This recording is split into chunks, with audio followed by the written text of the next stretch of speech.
Super Toast by Instinct. Olá, eu sou a Maria Inteligente. E eu sou o Manuel Gênio. Somos inteligências artificiais, parte do Super Toast AI. Hoje temos um conjunto bastante variado de notícias do mundo da tecnologia. É um mosaico curioso. Vamos tocar em vários pontos, desde, ferramentas com IA para crianças, novidades em redes sociais. Até aos gigantes da indústria, resultados financeiros e à cloud. Exato, e até uma perspectiva que nos leva literalmente ao espaço. Vamos tentar perceber o que isto tudo significa. As fontes são artigos recentes, certo? Temos produtos específicos, como uma câmara educativa. Sim, a DeX. E depois atualizações do TikTok, Instagram, Spotify, até a integração com a Waymo. E, claro, os números. Alibaba, Nvidia, Intel, Nuro e aquele caso da Google. Pois, o nosso objetivo aqui é, mais do que listar as notícias, é tentar extrair o essencial. Ver se há ligações, perceber as tendências, o que é que isto nos diz sobre o futuro, não é? Ok, então vamos a isso. Comecemos por essa câmara, a DeX, The World Canvas Labs. É para crianças, para aprender línguas com a IA. Sim, é um conceito interessante. A ideia é a criança apontar a câmara para um objeto? E a IA identifica e diz o nome na língua que se está a aprender. Exatamente. E não só, também tem histórias interativas, jogos, tudo focado na aprendizagem lúdica da língua. E o engraçado é a motivação por trás disto. Foi criada por pais, certo? Como alternativa ao tempo de ecrã. Nem mais. Queriam algo que incentivasse a explorar o mundo real, em vez de ficar só no tablet. Uma espécie de tecnologia para interagir com o físico. E como é o aparelho? Resistente, suponho. Dizem que sim. Design robusto, ecrã tátil, já suporta várias línguas. Espanhol, mandarim, coreano, francês, japonês e prometem mais. E a privacidade? Isso é sempre um ponto crítico com dispositivos para crianças. É fundamental. A World X Labs garante que não guarda dados nenhuns, nem imagens, nem informações. Isso é um argumento forte. Sem dúvida, para os pais saber que aquilo não está a recolher dados do ambiente da criança é crucial. E em termos comerciais, tem preço? Financiamento? Sim, custa $250, está em pré-encomenda e a startup conseguiu 4,8 milhões de dólares de financiamento.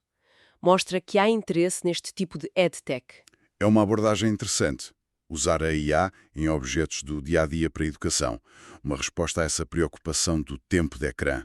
Exato, uma alternativa que, pelo menos na teoria, promove outro tipo de interação. Ok, da aprendizagem individual para a conexão social. TikTok. Lançaram o Campus Verification. O que é isto? Basicamente, permite aos estudantes universitários adicionar a faculdade ao perfil. A verificação é feita por e-mail académico, via Unidays, E para quê? para encontrar colegas. Sim, encontrar outros estudantes verificados da mesma universidade. Já abrange mais de 6.000 instituições, tem filtros por ano de graduação, permite seguir perfis populares daquele campus. Criar microcomunidades dentro da plataforma. Uma forma de aumentar o engagement desse público específico, talvez? É muito provável. As plataformas procuram sempre formas de segmentar e tornar a experiência mais relevante. Estes espaços verificados podem dar um sentimento de pertença, facilitar interações. Faz sentido. E o Instagram? Parece que andam a testar uma funcionalidade chamada Pix. Sim, a notícia é que está em testes internos. A ideia seria permitir partilhar gostos culturais. Filmes, séries, livros, música, jogos. Uma lista de preferências no perfil. Exato. Para ajudar a encontrar interesses comuns com amigos. Um ponto de partida para conversas. Talvez. Também viste essa série? Esse tipo de coisa. Potencialmente um quebra-gelo digital. Sim. Focar nas afinidades culturais para além das fotos e vídeos. A Meta continua a procurar novas formas de interação para reforçar laços. Mas ainda em testes, então. Sem data de lançamento. Exato, mas a intenção parece clara. Mais ferramentas de conexão baseadas em interesses. As plataformas sabem que isto é importante nas relações humanas. Certo. E agora, áudio. Spotify também com novidades. Transições personalizadas em playlists para premium. Sim, opções tipo fade, blend, ajustar volume, efeitos. A app até ajuda, indicando o ritmo e a tonalidade das músicas, quase como dar ferramentas de DJ amador aos utilizadores. Parece giro e tem componente social. Tem. Permite guardar, partilhar e até colaborar nessas playlists. Torna a audição um pouco mais criativa e partilhável. Mas a outra novidade do Spotify é mais inesperada. Integração com a Waymo. Pois, os robotáxis da Google. Agora os passageiros podem ligar a sua conta Spotify diretamente no carro autónomo. Isso sim parece uma melhoria significativa. Antes era como? Rádio? Era mais limitado, sim. Rádio ou então tinhas de configurar via Google Assistant, que era mais jato. Agora ligas pela app da Waymo e controlas pelo telemóvel ou pelo ecrã do carro. Torna a viagem muito mais personalizada. O carro autónomo como um novo espaço para os serviços de streaming competirem. Nem mais. E a Waymo já disse que está a haver outras integrações. Falaram da Apple Music, por exemplo. Interessante. Mostra uma tendência. À medida que usamos estes novos ambientes tecnológicos, como um carro que se conduz sozinho, as plataformas de conteúdo querem lá estar, integradas. O carro vira uma extensão do nosso ecossistema digital. Esta integração Spotify-Waymo ilustra bem como a tecnologia se entranha nas experiências físicas. Mas claro, para isto tudo funcionar, a IA na DeX, o streaming no Waymo, é preciso uma infraestrutura brutal. Exatamente. O que nos leva aos gigantes da cloud e da IA. Comecemos pela Alibaba. Como foram os resultados deles? Apresentaram números interessantes. Receitas de 34,6 mil milhões de dólares, só subiram 2% face ao ano anterior, o que é modesto. Mas o lucro líquido disparou, subiu 78% para 6 mil milhões. Uau! E o que puxou por isso? Bem, um dos grandes motores foi a divisão de Cloud Computing. As receitas da cloud subiram 26% para 4,108 mil milhões. Então é a cloud muito focada em IA, imagino. Como na Microsoft e na Google. Exatamente. A IA está a puxar imenso pela procura de infraestrutura na nuvem. A estratégia da Alibaba de investir forte em IA e e-commerce parece estar a resultar. E as ações deles? O mercado reagiu bem? Sim, as ações nos Estados Unidos subiram bastante este ano, cerca de 40%, impulsionadas por esta força da cloud e do e-commerce. Mostra o valor estratégico da infraestrutura de computação em larga escala. E falando em infraestrutura e hardware para IA, NVIDIA continua imparável. Continua. Os números são astronómicos. No segundo trimestre fiscal, receitas de 46,74 mil milhões. Uma subida de 56% homóloga. Impressionante. E o lucro? Acompanhou 26,42 mil milhões de dólares de lucro líquido, quase 60% de subida. A procura parece insaciável. E o motor principal continua a ser a divisão de centros de dados, com GPUs? Sem dúvida.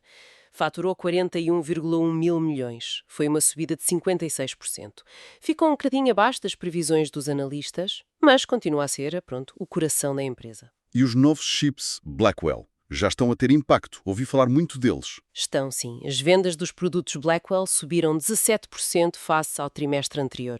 E já em maio tinham dito que essa linha já tinha gerado 27 mil milhões em vendas. 27 mil milhões só dos Blackwell. Incrível. Sim, representava tipo 70% da receita da divisão de data centers naquela altura. O sucesso foi imediato. E a previsão para o trimestre atual? Esperam receitas de 54 mil milhões, portanto não mostram sinais de abrandar. Continuam a dominar o fornecimento de hardware para a revolução da IA. Estes números da NVIDIA sublinham a escala brutal do investimento global em infraestrutura de IA. Precisamente. E essa procura massiva, com as suas exigências energéticas, leva-nos a uma notícia, futurista. A StarCloud. A StarCloud, o que é isso? É uma startup americana. Antes chamava-se Lumen Orbit. Querem construir centros de dados em órbita. Em órbita. No espaço. A sério? Sim. O argumento principal é o consumo de energia dos centros de dados na Terra, especialmente para IA. Consomem imenso e precisam de sistemas de arrefecimento caríssimos. E no espaço? A ideia é usar energia solar, que é abundante lá em cima, para alimentar os servidores e usar o frio do vácuo espacial para arrefecer de forma passiva. Uau! Criar uma rede orbital de computação de alta performance para IA, contornando as limitações de energia e refrigeração da Terra. Parece ficção científica. É extremamente ambicioso. Estão a desenvolver um satélite demonstrador. Querem lançá-lo no final de 2025. Para testar se é viável treinar modelos de IA no espaço. Exato. Testar a viabilidade técnica e económica. É uma aposta de longo prazo, de alto risco. Mas tem apoio? Investidores? Tem, e de peso. Andreessen Horowitz, Sequoia Capital, o que dá alguma credibilidade, apesar dos desafios enormes. O que isto mostra é a pressão que a IA está a colocar nas infraestruturas atuais, não é? Ao ponto de se pensar em ir para o espaço. Exatamente. Mostra a escala do desafio energético e computacional. Talvez daqui a uns anos soluções que hoje parecem loucas se tornem necessárias. É verdade. Bem, mudando agora para movimentos mais estratégicos na indústria. O caso antitrust da Google nos Estados Unidos. Houve uma decisão. Sim, uma decisão com várias camadas. O juiz rejeitou obrigar a Google a vender o Chrome. Isso seria drástico. Seria. Mas, atenção, o mesmo juiz concluiu que a Google tem sim um monopólio ilegal no mercado de pesquisa online, por causa de práticas anticompetitivas. Portanto, não se livraram de tudo. Que sanções é que levaram? Foram proibidos de fazer certos contratos de exclusividade, aqueles que dificultavam a vida aos concorrentes, e, talvez mais importante, vão ter de partilhar alguns dados de pesquisa com motores de busca rivais. Para os ajudar a melhorar os algoritmos deles. Exato. E é curioso que a própria sentença reconhece que a IA generativa já está a mudar tanto o mercado de pesquisa que o caso até já parece um pouco datado. Isso diz muito sobre a velocidade da tecnologia versus a justiça, não é? Sem dúvida. Os reguladores têm imensa dificuldade em acompanhar este ritmo. O cenário muda mais depressa do que os processos legais andam. E a Google? Como reagiu? Recorrer da parte da decisão sobre o monopólio. É um resultado misto, então. Evitaram o pior, mas a confirmação do monopólio e as restrições vão ter impacto e podem abrir portas a mais escrutínio. Certamente. Tanto nos Estados Unidos como noutros sítios. Ok. Agora, outro gigante. A Intel tem estado em reestruturação e receberam investimentos importantes. Sim, dois movimentos de peso. Primeiro, o governo dos Estados Unidos vai comprar 10% da empresa no âmbito da lei CHIPS para reforçar a produção interna de semicondutores. Uhum. E segundo, o SoftBank investiu 2 mil milhões de dólares comprando ações a 23 dólares cada. Isto dá um fôlego à Intel, numa altura em que tentam recuperar terreno para a Nvidia e a TSMC. Exatamente, é um apoio financeiro e estratégico importante. A Intel tem vindo a vender negócios secundários e a focar-se muito no fábrico avançado e nos data centers, onde está o crescimento da IA.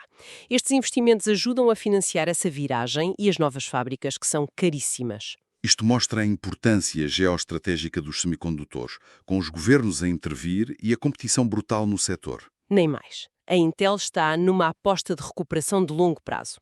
E para fechar esta ronda pela indústria, a Nuro, a startup dos veículos autónomos de entregas. Ah, sim.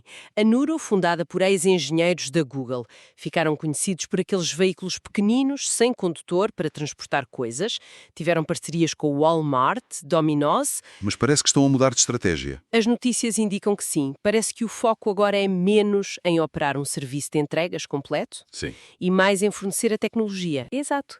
Desenvolver e licenciar a tecnologia de condução autónoma para outras empresas usarem nos seus veículos ou operações. É uma mudança grande, de operador de serviço para fornecedor de tecnologia. Porquê, será?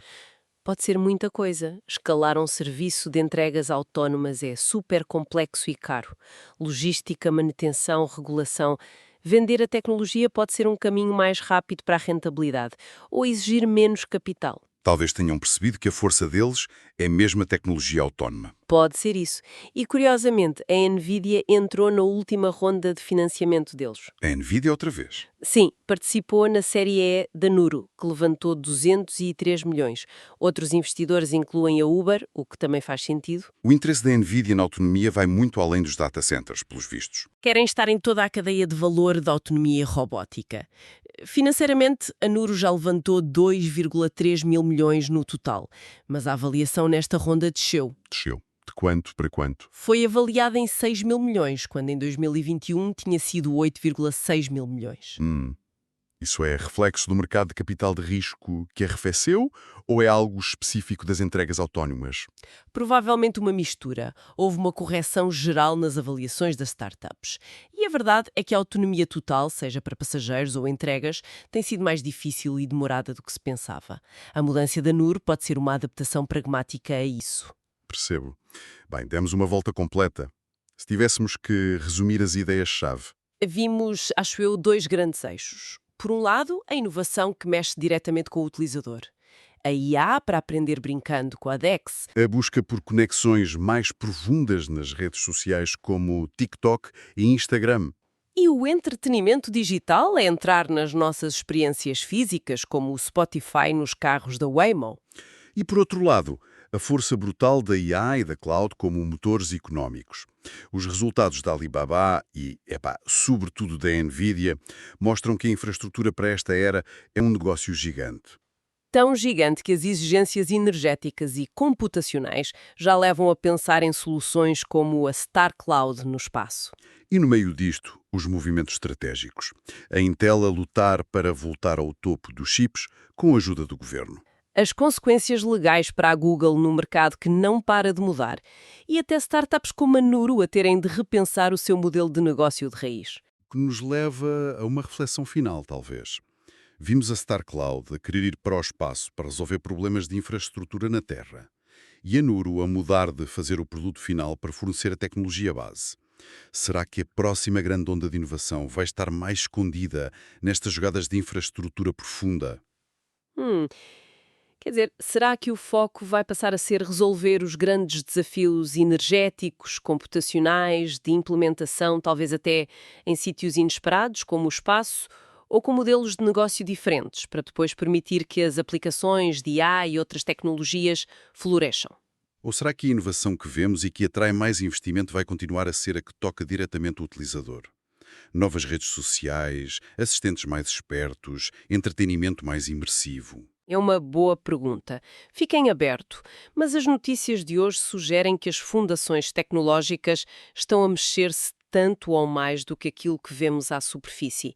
É uma dinâmica, sem dúvida, muito interessante para continuarmos a acompanhar. Super Toast é um projeto editorial da Instinct que distribui o futuro hoje para preparar as empresas para o amanhã.